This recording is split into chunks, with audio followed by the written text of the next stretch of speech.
We can determine the acceleration of an object by calculating the gradient of its velocity time graph. A velocity time graph is a way of representing an object's motion visually. The y value of a point is the velocity of an object, and the x value is the time it had this velocity. So if we were to calculate the gradient of this section here, why exactly does it give us an acceleration? Let's look at this in more detail. When calculating the gradient, we first have to find the difference in y values. In this case, that would be the change in velocity. And then we divide this by the change in x values, which in this case is the time taken. So does this expression look familiar? Well, we've just written the formula used to calculate acceleration. So this means that the gradient must be equal to this acceleration. You don't need to be able to recall this explanation for an exam, but you should know that when you're asked to find an acceleration from a graph like this one, you need to calculate its gradient. Also make sure you don't get mixed up with what the gradients for distance time graphs and velocity time graphs represent. Now let's try calculating this gradient with an example. The velocity time graph below shows how the velocity of a sprinter changes during the first 5 seconds of a race. Calculate the acceleration of the sprinter before they reach their top speed. Now this question might seem a little daunting, but the hardest part is just remembering that we need to calculate a gradient to find this acceleration. So for step 1, choose 2 suitable points on the graph.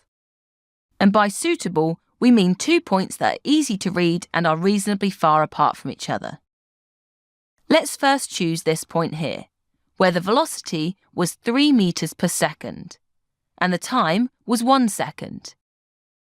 Here we've checked the axes labels to see what units we should give for these values. And then we'll use this for our second point, where the velocity was 10.5 meters per second, and the time was 3.5 seconds. There are plenty of other suitable pairs of points you could have chosen from this graph, though you should get the same answer at the end. In step 2, find the difference between the two velocities. This will give us the change in velocity.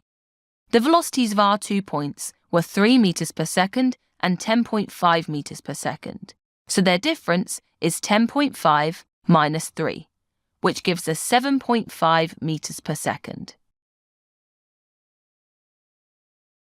For step 3, find the difference between the two times. Our points had times of 1 second and 3.5 seconds. So their difference is 3.5 minus 1, which equals 2.5 seconds. And this is the time taken for our change in velocity. Finally, in step 4, divide the difference in velocity by the difference in time. If you're confident with these calculations, you could have done this at the same time as finding the differences. But we found our differences separately, which were 7.5 meters per second and 2.5 seconds. So we divide 7.5 by 2.5 to find that the gradient, and hence the acceleration, is 3 meters per second squared. The units of this acceleration comes from the units for the velocity and time, which we took from the labels on the graph. Thanks for watching.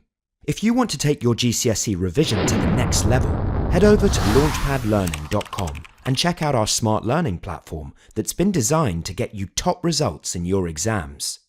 We cover your whole specification and make revision fun with interactive quizzes, easy-to-follow videos, and more.